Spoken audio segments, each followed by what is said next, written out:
Hi everyone. Glad that you're stopping by again to watch another video.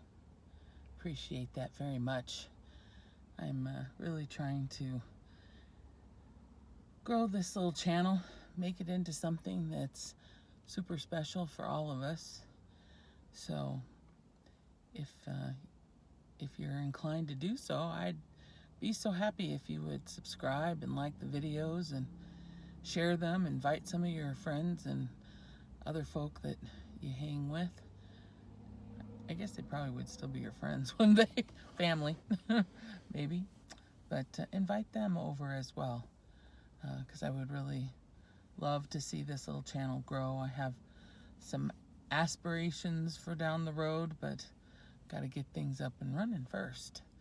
So I'm looking forward to that, and I'm looking forward to sharing all of that with you as well. So today has been kind of one of those days where I'm out working again, doing my food deliveries, and we are heading for some very cold temperatures. I think tomorrow's the last decent day, and then Sunday I'll be out here freezing. Literally, I feel like they're saying that it's going to be windy, and we're not supposed to necessarily get any precipitation, but we are going to have some very, very frigid temperatures, single digits during the day because of the wind. And that's going to, I guess, go all the way through next week. So that's your Middle Tennessee weather update for today, or for this week. Today, it's gorgeous. It's actually a little even on the warm side. When you step out, it feels nice. The sun's nice and bright and warm. We're getting to later in the afternoon, so it's going to be setting here pretty soon. Anyway, you didn't really come here to get weather and updates, per se. Maybe you did, I don't know. But anyway, it has got me thinking today as I've been driving around doing my deliveries, how much grief is such a solo journey, and I don't think that you always put yourself there. I think you end up there, being alone.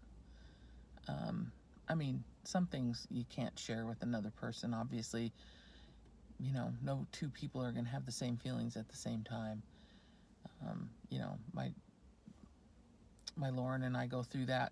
You know, we both obviously loved our LaNay dearly, but we grieve at different times. Sometimes we spark the emotion will spark off of one of us to the other. I mean, that happens. But for the most part, it's just a very lonely place at times. And like I said, I don't think we always put ourselves there. I was surprised. I don't know, that's probably not the right word. As I've mentioned, I lost my mom when I was 16. And, you know, you're kind of in a different mindset, obviously. You're a teenager and, you know, you're doing your thing. But I had good friends, really good friends. I was actually at that point in time dating a guy that would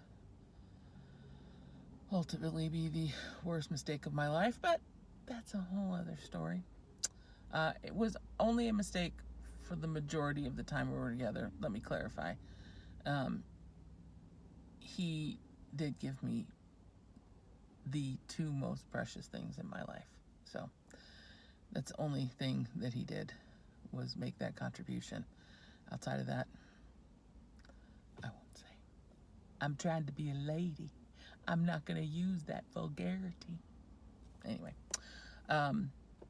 but I had a good solid group of friends, and I just remember being in a science class one day with my two best friends, and my mom died of a massive heart attack. And so we were in a science class and we were studying the physical human body, and we were talking about the heart.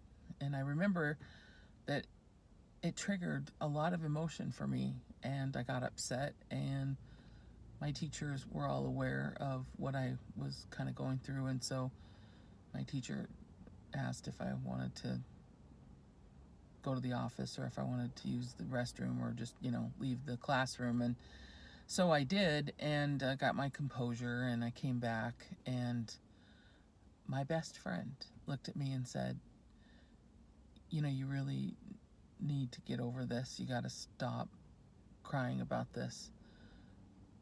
It's been a long time since she passed away, and, you can't, just because somebody's talking about a heart, you can't, just immediately think about your mom. And I will tell you that I don't think my relationship with that friend was ever the same after that. And, to this day, I can actually see that all happening. And probably, if I was older, I would have probably just disappeared from their life.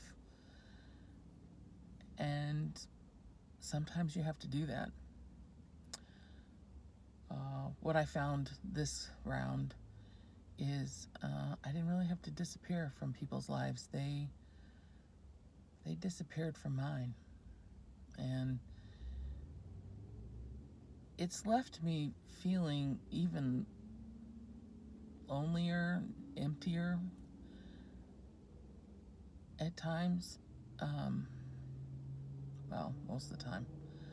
Because, initially, when LaNay passed, we were, as I said, living in Middle Tennessee. And we didn't originate from California, although we lived out there for 18 years. Prior to that, we lived in Colorado. That's where the girls were born. And so we had family and friends still in Colorado, and then friends out in Cali. And so it's odd because, well, not odd, I don't know what the word is. I mean, initially, I went out on social media when we went to the hospital asking for everybody to pray. And then, of course, 36 hours, 48 hours, whatever it was, later, I had to tell them that we appreciated the prayers. However, they couldn't save her. And so, you have the initial reactions from people, and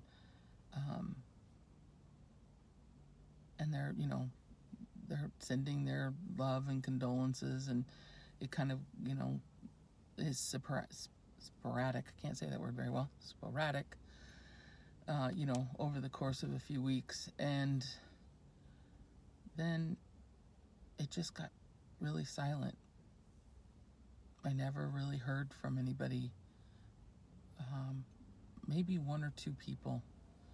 Well, okay, I'll back up. There were like 4 people, core people, that kept in touch with both Lauren and I, checking on us, asking us how we were doing. I had one very special lady that kind of helped me walk through that first year, sent me all kinds of really amazing material to help me feel not so alone. And so there was all of that, and like I said, there were a few others that checked on me on a pretty regular basis, checked on Lauren, and then it just went quiet. And I would say within after the first 90 days, the majority of people, including my family members, really just kind of went back to life as regular flow. And at that point in time, my father was still alive, and he had some difficulty communicating on the phone. But even when we would talk on the phone, he would make a comment about how he couldn't believe that, she had passed away. And then he would stop himself in this kind of frenzied tone and say, "Oh, I know, I don't mean to bring her up. I know you don't want to talk about it. I don't want you to get sad." And so I asked him one day, I said, "Do you think that just because you mention her name that I get sad? Do you think that's the only time I get sad is when somebody says something about her or asks me something about her or says her name?" I mean, and he just didn't want to talk about it. And other people that I've interacted with, will ask questions, and then if she comes up in the subject, or my grieving comes up, or Lauren's grieving comes up, they immediately change the subject. So I don't know.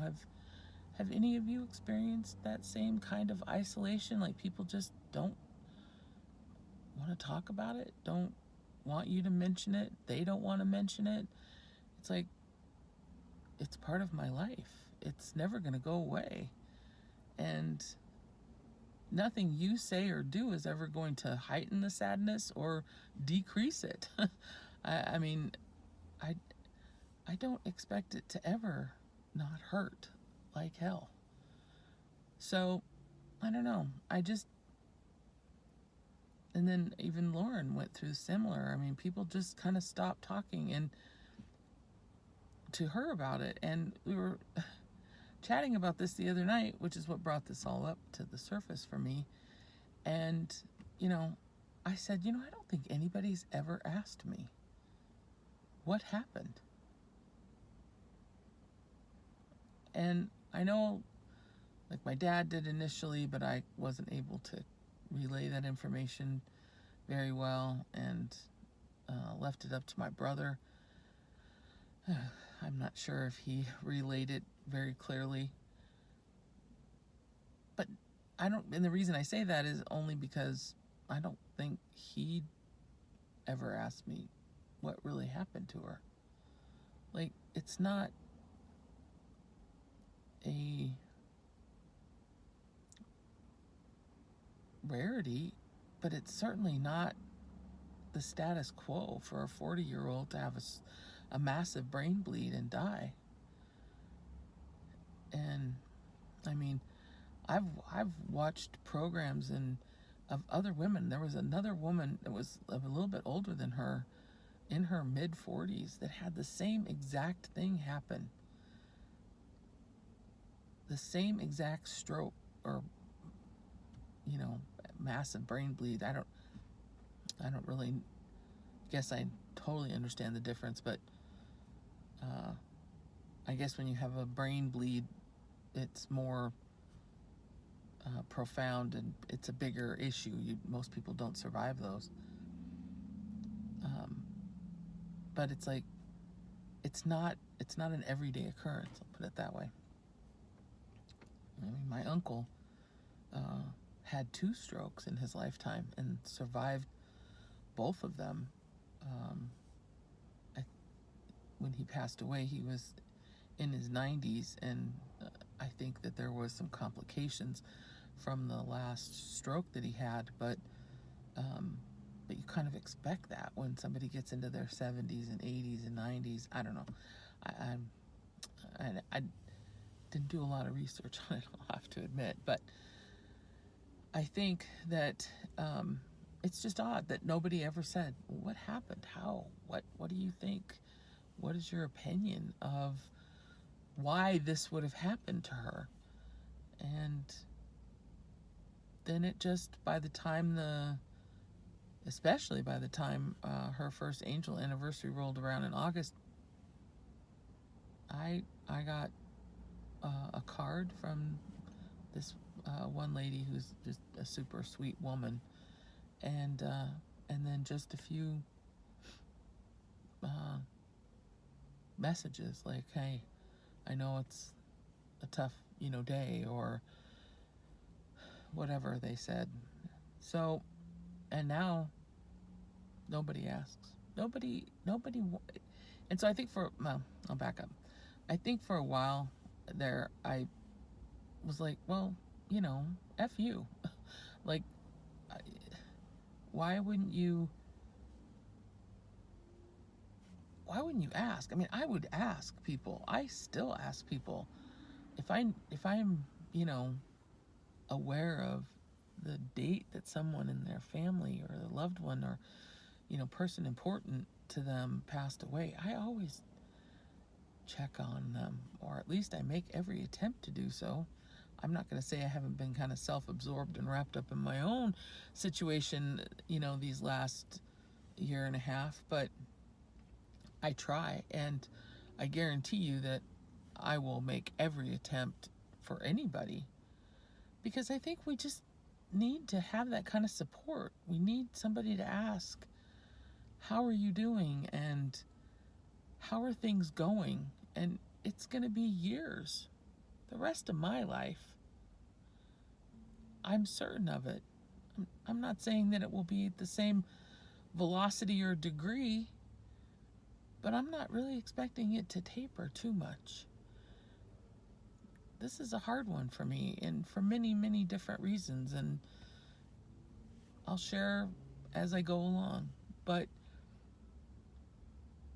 I don't know, I find it very odd. And so I guess I feel like maybe people don't know what to say, don't know what to ask, don't know if they should mention your loved one's name. I mean, maybe that's it. They don't want to bring it up. They don't want to upset you. But I guess what I would like people to understand is I'm upset anyway. I'm always upset. There's not a time in my day that something can't come along and trigger my emotions. So it's helpful to talk about it, which is why you're here and why I'm here. And I don't know. I would be curious to see if anybody else has struggled with that kind of thing. I mean, I know people go back to their lives. It's not their life. They're not going to grieve or suffer the same way I did. I don't expect them to.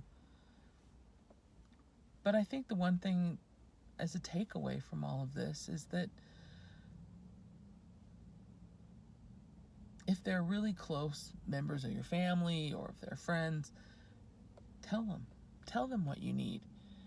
And if they can't accommodate you and they can't help you through this horrible time, then maybe some distance is necessary.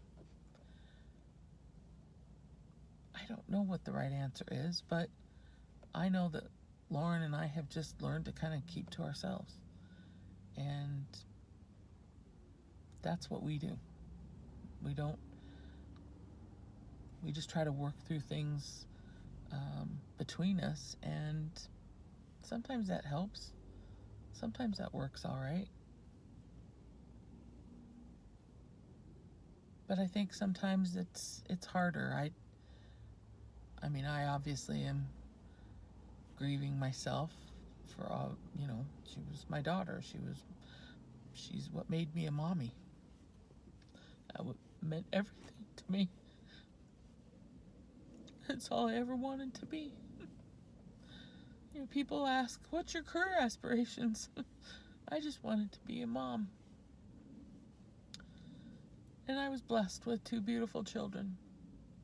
So I feel very fortunate that God smiled upon me that way.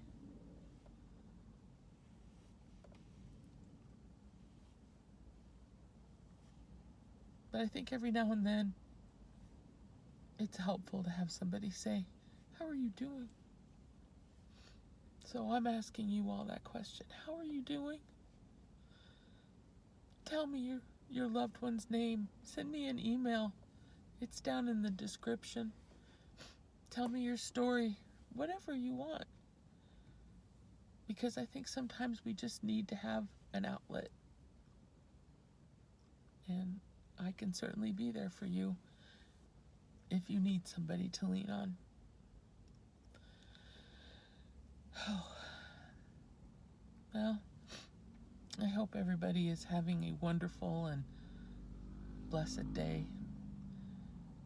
And once again, go out today and find a way to be kind. Just show some extra kindness and be someone's light, because that's going to bring some joy, which can spread throughout the world, and you can be someone's hope, or you can make your own. You can be hopeful for yourself. Those are the most important things to do on any given day. I'm so glad that you came once again to join me and watch my videos. I appreciate you all very, very much. And please like the video and subscribe to the channel. I'm really hoping that I can make something out of this community and we can really, truly be of help to each other. And I feel very strongly that that's part of what I'm supposed to be doing with my grief, is helping other people, because I know that that would be something that LaNay would want me to do. Anyway, have a very wonderful, wonderful day, and God bless each one of you. You take care, and I'll see you at the next one. Okay, bye-bye.